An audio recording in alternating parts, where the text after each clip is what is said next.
കൂട്ടുകാരെ, ഇന്നേ നമുക്കൊരു സാൻഡ്വിച്ച് നോക്കാവേ. പൊട്ടറ്റോ എഗ് വെജ് സാൻഡ്വിച്ചാണേ. അപ്പോൾ അതിന് മുമ്പേ ഒരു കാര്യം പറയട്ടെ. അപ്പോൾ എന്നെ ഈ കണ്ടുകൊണ്ടിരിക്കുന്ന എല്ലാവരും ഇല്ലേ, ഒന്ന് സബ്സ്ക്രൈബ് ചെയ്യണേ, എന്നിട്ട് ഒന്ന് ലൈക്ക് ചെയ്യണം, ഷെയർ ചെയ്യുകയൊക്കെ ചെയ്യണേ, സപ്പോർട്ട് ചെയ്യണം കേട്ടോ. അപ്പോൾ ഇന്ന് നമുക്ക് ഇതിന് വേണ്ടിയിട്ട് ആവശ്യമായിട്ട് ഒരു പൊട്ടറ്റോ, 2 മുട്ട, കുറച്ച് മല്ലിയില, പിന്നെ കുരുമുളക്, ഉപ്പ്, ഇതൊക്കെയാണ് ആവശ്യമേ.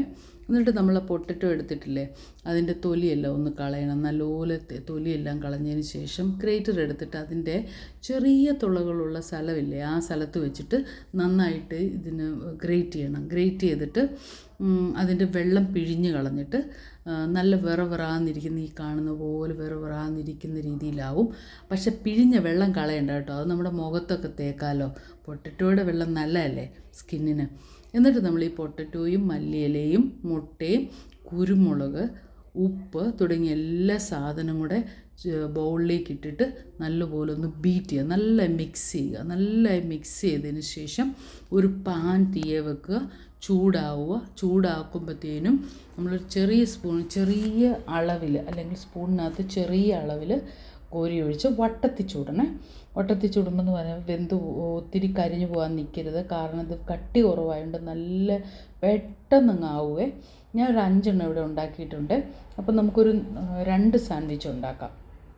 അങ്ങനെ അതിന് വേണ്ടിയിട്ട് 4 സ്ലൈസ് ബ്രെഡ് വേണം. ഞാൻ ഇവിടെ 2 സ്ലൈസ് ബ്രെഡാണ് എടുത്തിരിക്കുന്നത്, നിങ്ങൾ ഉണ്ടാക്കി കാണിക്കാൻ. എന്നിട്ട് മയോണൈസ് എടുത്തിട്ട് സ്ലൈസിൽ തേക്കണമേ. ഞാൻ ഒരു തലത്തെ തേച്ചിട്ടുള്ളൂ, കാരണം എനിക്ക് മയോണൈസ് അത്ര ഇഷ്ടമില്ല. എന്നിട്ട് നമ്മുടെ മുട്ട എടുത്തിട്ട് നമ്മൾ വെക്കുക. 2 മുട്ട പീസ് വേണേ. എന്നിട്ട് അതെടുത്ത് വെക്കുക. അതിനുശേഷം നമ്മൾ കുക്കുംബർ നമ്മൾ അരിഞ്ഞു വെച്ചിട്ടുണ്ട്. കുക്കുംബർ കണ്ട ഈ രീതിയിൽ കട്ടി കുറഞ്ഞ് അതെങ്ങനെ കിട്ടുന്നതെന്നറിയാവോ? അതിനുള്ള ടിപ്പ് എന്നാന്ന് ചോദിച്ചു കഴിഞ്ഞാൽ, നമ്മൾ പീലറിൽ പീൽ ചെയ്താൽ മതി, അന്നേരം നല്ല നൈസായിട്ട് ഇതുപോലെ കിട്ടുവേ. അങ്ങനെ ചെയ്താൽ മതി കേട്ടോ. പിന്നെ നമുക്ക് വേണ്ടത് ലെറ്റ്യൂസാണേ. ലെറ്റ്യൂസ് ഞാൻ നീളം കുറഞ്ഞ് ചെറുതായിട്ടുള്ളത് എടുത്തിരിക്കുന്നത്, ചെറുതായിട്ട് കട്ട് ചെയ്ത് എടുത്തിരിക്കുന്നത്, കാരണം ഇതിൻ്റെ അളവ് സൈസിന് ഇരിക്കാൻ വേണ്ടിയിട്ടാണ്. ലെറ്റ്യൂസ് അഥവാ ഇല്ലെന്ന് കരുതി ഒന്നും വിഷമിക്കേണ്ട കേട്ടോ, ലെറ്റ്യൂസ് ഇല്ലെങ്കിലും നമുക്ക് ഉണ്ടാക്കാം. പിന്നെ തക്കാളി വെക്കുക. തക്കാളി വെച്ചതിന് ശേഷം നിങ്ങൾക്ക് ചീസ് വെക്കുന്ന ഇഷ്ടമാണ്, ചീസ് സ്ലൈസ് വെക്കാവേ. പിന്നെ നമ്മുടെ ടൊമാറ്റോ ഇഷ്ടമുള്ളൊരു ടൊമാറ്റോയുടെ കെച്ചപ്പ് ചേർക്കാവേ.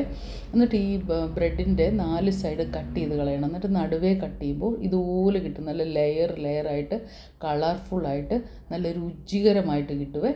അപ്പോൾ ഇതെല്ലാവരും ഉണ്ടാക്കി നോക്കണം കേട്ടോ, ഭയങ്കര രുചിയാണ്, ഹെൽത്തിയാണ്. മുട്ടയൊക്കെ പ്രോട്ടീൻ അല്ലേ, ഇലകളും എല്ലാം കൂടെ ചേരുമ്പോൾ നല്ലതാണ്.